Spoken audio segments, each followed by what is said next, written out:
Good morning, I'm Craig DeGrelli. It's Wednesday, October 23rd, 2024, and these are your Unbiased Updates. Less than 2 weeks until Election Day, Kamala Harris gets some help on the campaign trail from a former president and famous rapper, while Donald Trump targets a certain voting bloc. We'll also look ahead to where they are going next. Also, the Golden Arches dealing with a serious crisis. One of McDonald's famous burgers linked to a deadly E. coli outbreak.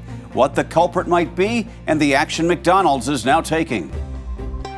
From the Straight Arrow News Studio, bringing the stories that matter to you from across the United States and around the world, these are today's Unbiased Updates. Let me be very clear. Mine will not be a continuation of the Biden administration. I bring my own experiences, my own ideas to it, and it has informed a number of my areas of focus, most of which are, on, to your point, lowering costs. I am traveling the country. I am very clear. Cost of groceries still too high. The voters know it. I know it. Vice President Kamala Harris once again questioned about how her presidency would be different than that of President Joe Biden. The Democratic nominee sitting down for an interview with NBC News on Tuesday, continuing her media tour with less than 2 weeks to go until Election Day. During the interview, Harris was asked about why she is reluctant to talk about the historic nature of her candidacy. If she were to win, she would become the first female U.S. president, and why she has been reluctant to speak about it. Well, I'm clearly a woman. I don't need to point that out to anyone. The point that most people really care about is, can you do the job? And do you have a plan to actually focus on them? My challenge is the challenge of making sure I can talk with and listen to as many voters as possible and earn their vote.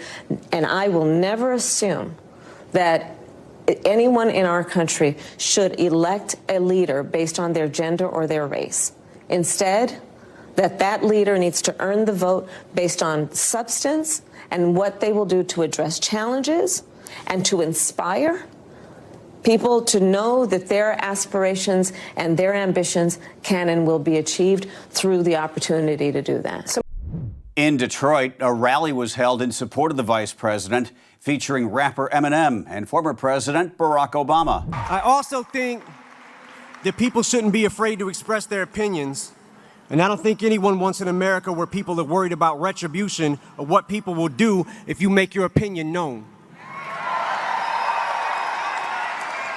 I think Vice President Harris supports a future for this country where these freedoms and many others will be protected and upheld.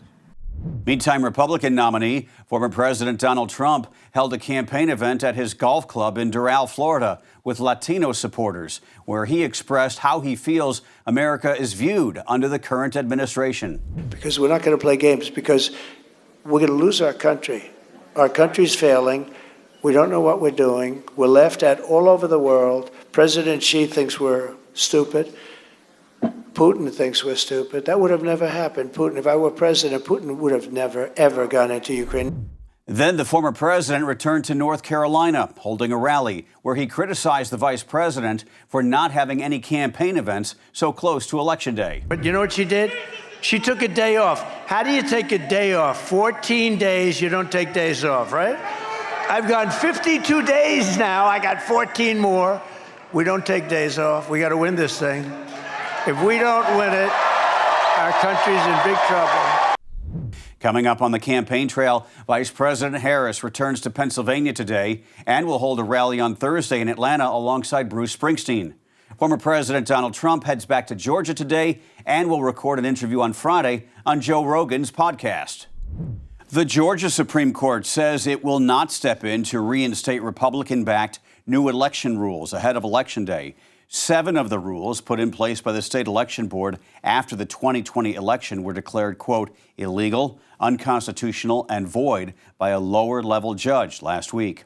On Tuesday, Georgia's Supreme Court rejected the Republican-led effort to put the rules, which include 1 requiring ballots be hand-counted and 2 related to certifying results, back in place and declined to consider an expedited appeal. In the Middle East, Israel says it has killed the man who was next in line to take over as the leader of the militant group Hezbollah. Israeli officials say an airstrike in Beirut, Lebanon, killed Hashim Safiuddin a few weeks ago, along with other commanders of the Iran-backed militant group. Hezbollah has not confirmed Israel's claim that Safiuddin is dead. This comes as U.S. Secretary of State Antony Blinken is in the Middle East looking to broker a ceasefire deal between Israel and Hamas in the wake of the killing of Hamas leader Yahya Sinwar and bring more humanitarian aid to Gaza. On Tuesday, Israeli leaders told Blinken it's not Israel's policy to isolate northern Gaza, despite recent UN claims that Israeli authorities have denied efforts to bring more aid to the area, according to an NBC News report. In a letter this month, Blinken and Defense Secretary Lloyd Austin gave Israel 30 days to increase basic humanitarian aid to Gaza or risk restrictions on U.S. military assistance as required under U.S. law. Israeli officials say they have taken action in response to the letter, and while Blinken acknowledged progress has been made, he adds it is not sufficient. Back here in the U.S., the CDC has issued a safety alert for a McDonald's staple, specifically the fast food chain's iconic Quarter Pounder. Health officials say McDonald's Quarter Pounders have been linked to E. coli outbreaks in at least 10 states. They say 49 people have become sick and one person has died in connection with the outbreak. Most of the illnesses have been reported in Nebraska and Colorado. The CDC says so far it appears the onions used as a topping on the burgers are the likeliest source of the outbreak.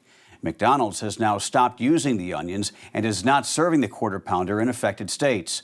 In a statement, the company says it believes the onions came from a single supplier. This morning, the investigation continues.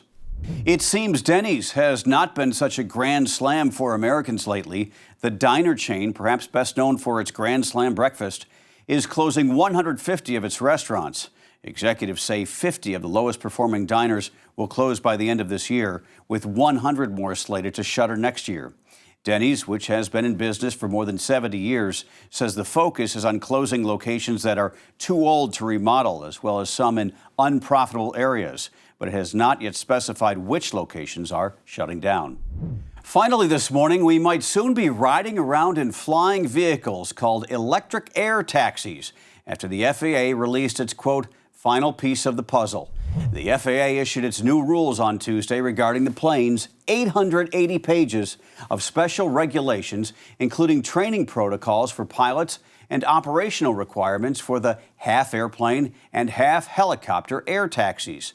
At first, the planes act like a helicopter during takeoff, then change modes to be more like an airplane during flight, before switching back for the landing. The FAA calls it the introduction to a new category of aircraft. The first electric air taxi could be operational by sometime next year. I guess you could say we're all eventually going to meet George Jetson. Those are your unbiased updates for this Wednesday. We'll see you back here tomorrow. For all of us here at Straight Arrow News, I'm Craig DeGrelli. Have a great day.